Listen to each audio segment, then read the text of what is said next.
And welcome to beautiful Nashville, Tennessee, as we continue with 2016 Republican presidential candidate, Senator from the great state of Texas, Senator Ted Cruz is with us. I just was told by New York that Chris Christie has endorsed Donald Trump. Your reaction? Well, listen. Don't blame me. I didn't make the news. This decision is going to be made by the voters on Super Tuesday. Okay. Now, we have some people that want to ask you questions, Senator. Hi. Great. How are you? I'm very well. What's your name? You. I'm Janine Floyd. Hey, Janine, yes. Long-time listener, first-time caller? First-time caller, long-time listener. Okay. Did anyone ever tell you you look like Reese Witherspoon? No. You do? Okay. You have a question for the Senator? Yes. We've seen many discussions through the debates concerning the issues, yet there has not been a lot about a candidate's character. I think the American people want an honest candidate who exemplifies courage, loyalty, and the truth. Why are you the best candidate with regards to moral integrity? Great question. Janine, thank you very much for that question. You know, it really does go right to the heart of it, because we keep, you know, why are people frustrated with Washington? Because politicians keep breaking their word to us. They sound great on the trail, but they don't do what they said. And so it goes right to character. You know, I'm reminded of Warren Buffett has a phrase that he says when he's hiring people, he wants them brilliant, indefatigable, and loyal. And if he can't have the third, he wants them lazy and stupid. Look, if an elected official is not loyal, is not going to honor the commitments he makes, then everything else goes out the window. And so the test I would suggest to apply to all of us is really the biblical test. You shall know them by their fruits. Thank you very much. You'd like to ask a question? Hi. How are you? What's your name? My name's Julie. Hi, Julie.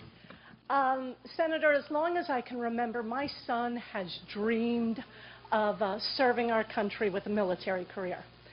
If all goes well, he's going to be attending a service academy after he graduates in the spring, and of course we couldn't be prouder. But I'd like to ask you, what assurances can you offer military moms and potential military moms like myself, since it's likely that someday you may need to send our sons and daughters into harm's way? Well, Julie, thank you for that question, and thank you for your son's commitment to service and your commitment to service. You know, one of the most shameful aspects of the last 7 years has been Barack Obama sending our fighting men and women into conflict with rules of engagement that effectively tie their arms behind their back. And it makes it impossible for them to win, impossible for them to defeat the enemy. That is wrong, and I give you my solemn commitment. That will end on January 2017. Let me point out, Senator, we met with our TV audience. If you could, this young lady, you're going into the Air Force. Maybe you want to get up and ask a question? No? You can stand up, though. You're about to go into the Air Force Academy, or just joining the Air Force? Go ahead. Feel free. Hi, what's your name? I'm Stephanie Whitmore. Hi, Stephanie. By the way, thank you for serving your country. Thank you. What advice would you give someone about to leave to the military? Great question. Well, it's a great question. Let me say, Stephanie, thank you for being willing to serve, for stepping up and defending this nation. You know, there's a lot of talk about the 1% being the rich people on Wall Street, but the real 1% are the men and women that serve in our armed forces and that risk everything for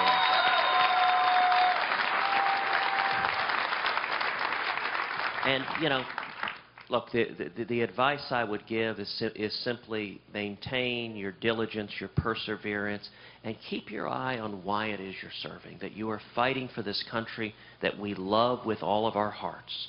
You are fighting to keep the men and women gathered here safe, and you are fighting so that your kids and my kids can have a brighter future going forward. Thank you, Stephanie.